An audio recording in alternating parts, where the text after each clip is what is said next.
Going on, everybody? Welcome back to We the Champs. It's good to be here with you. I'm your host, Jalen, and we're about to get it in with the best, greatest sports show on the field, the turf, the swimming pool, the boxing ring, whatever you want to call it. But real quick, call to actions, that like, hit that subscribe, and share amongst everybody. All right. So we're going to go into a spiel here with some college football. We've been doing some deep diving here at We the Champs, and we're taking a tour on each conference, each Power Four conference, I should say, in college football this year. So we're going to go in alphabetical order. We're going to start with the ACC, the Atlantic Coastal Conference. All right, you see the Tar Heel shirt. Yeah, I'm a fan. But anyways, the ACC. So what? Actually, one of my favorite conferences. You know, I grew up in Georgia, inherited the Georgia Bulldogs as a fan, but my father was always a North Carolina Tar Heels fan. So watching those games and seeing how competitive they were, it was always, quite inspiring. And, you really get a feel for it. And the ACC didn't get too messed up with the realignment. They have 3 new teams this season in SMU, Cal, and Stanford. SMU, South Methodist University in Texas.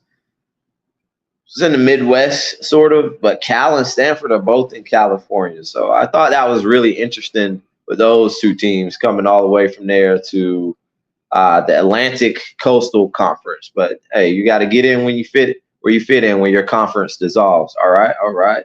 But hey, let's talk some football. So we're going to go over some big dogs real quick. So big dogs as in, historically the more successful programs in the ACC, as well as the bigger talent pools. And if you're looking at the big dogs, we got Clemson, Miami, and FSU. All right. So we have Clemson right here. Clemson, 2-time national champion in like the past 10 years or so. Went out big with Trevor Lawrence one year and Deshaun Watson.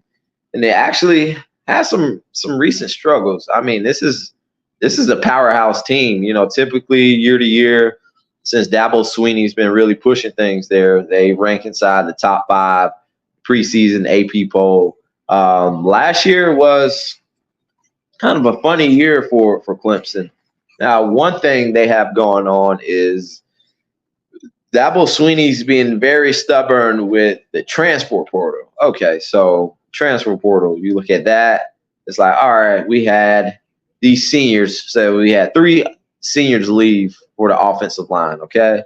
And they have these freshmen and sophomores that are rising up. But, hey, we can bring in guys that aren't getting the starting nod at Alabama or Georgia or something. We can reel them in, throw them some NIL money and really stuff our line and pack our offensive line with some experienced offensive lineman guys from another school. So that's a part of the curve where Clemson can be lacking in, where a lot of people are speculating that's going to hold them back. All right. So looking at them last year, they went 9-4 and 4-4 in the ACC. They lost to NC State.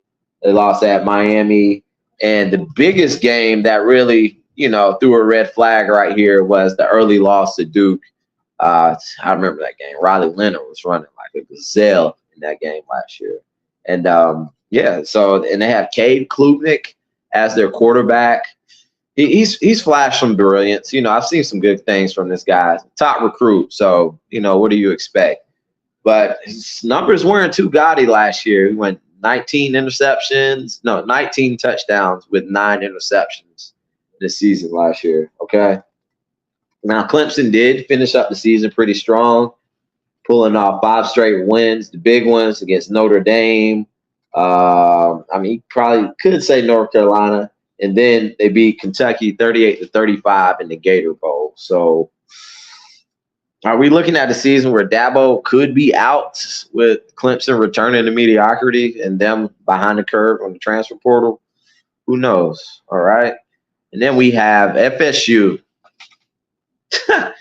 FSU was in the talk a lot last season with their close coming to the college football playoffs. totally deserving of it. They were a Power Five conference champion, undefeated. That was, however, they lost their starting quarterback, and I forgot his name. Travis Rudolph? Something like that. All right, so they lost him. Weren't able to put up numbers in offense, and the audition for the college football playoffs is all season.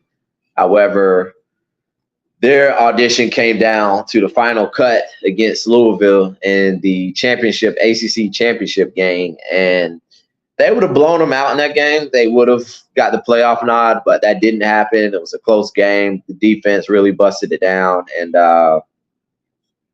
so they got snubbed here. Now they're bringing in former Clemson and Oregon State quarterback transfer and DJ Ukulele, I don't know. I say his name. Let's just say DJU. All right. So they're bringing him in this year, and they're really excited about the FSU school this year. A lot of folks saying it could be a big year. They're getting a lot of noise down there. I think FSU can falter a little bit. Who knows? That just depends on the strength of the rest of this ACC conference. This conference has been pretty competitive in the past few years. So I'm on the big dogs right now. I'm going to get into some of the upper mid teams and then mid teams, and we're not going to talk so much about the bottom level teams, okay? So looking at their schedule, they don't have it too bad at the beginning. They started Georgia Tech. And if they don't have their stuff together against Georgia Tech, that could run issues. They play Boston College, Memphis, and California. Boston College hired Bill O'Brien as their head coach, former NFL coach.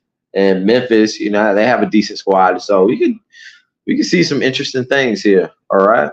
And for our final big dog in the ACC as far as talent and just historical greatness, we have the U, and that is Miami University. Okay.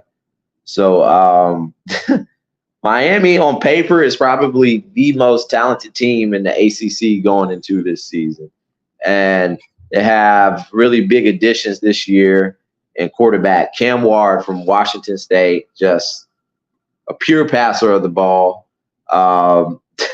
He was the best quarterback in the transfer portal.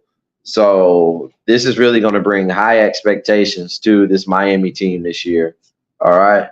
And they also bought in, I believe it was Oregon State. Yes, they bought in Oregon State's top Pac-12 running back in Damian Martinez. So, they're bolstering up some spots that, they thought they were pretty thin in. And yeah, Miami's looking good. They finished last year 7-6, had some blown games. Now, the question isn't the talent and skill level with Miami this year. The question is with the coaching staff. They've been underachieving in the past few seasons. I mean, I'm not even talking there's some years they should have been 10-2, maybe 11-1. Last year was a good letdown.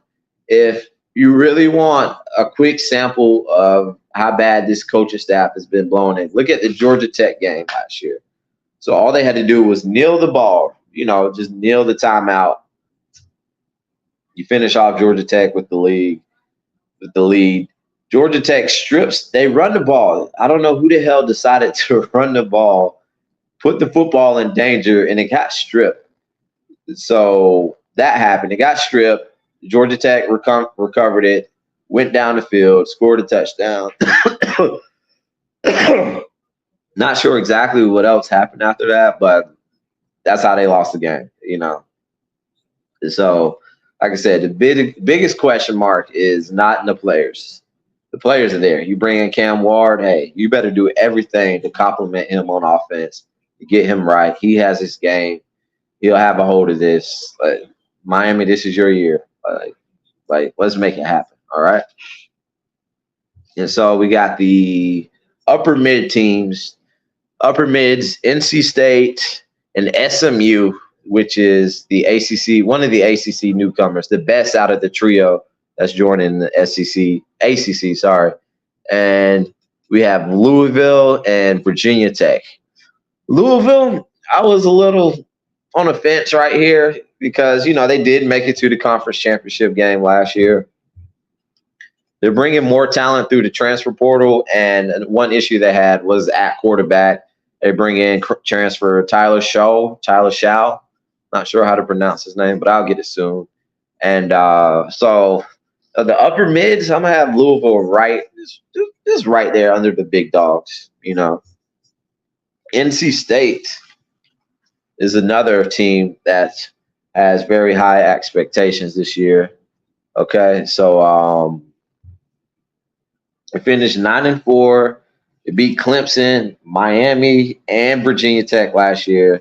They lost to Kansas State in the Pop-Tarts Bowl. And NC State is bringing back some pretty solid players. They're a haul for offensive linemen into the NFL.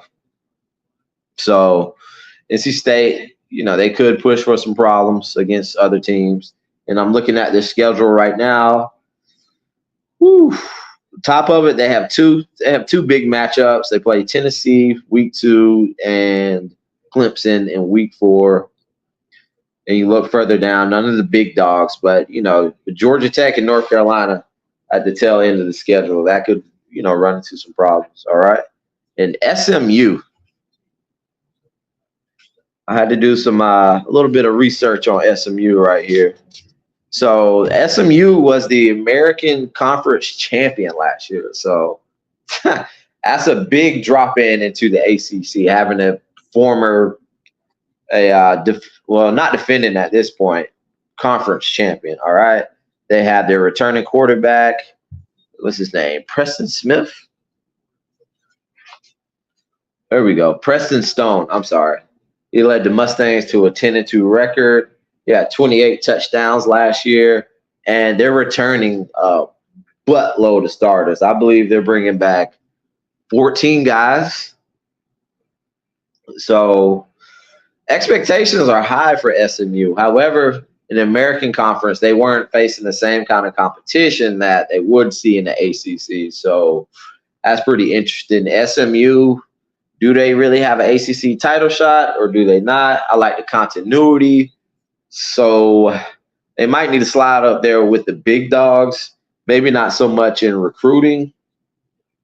We're going to see, but this is really exciting. The ACC getting in a new power team in their conference. All right.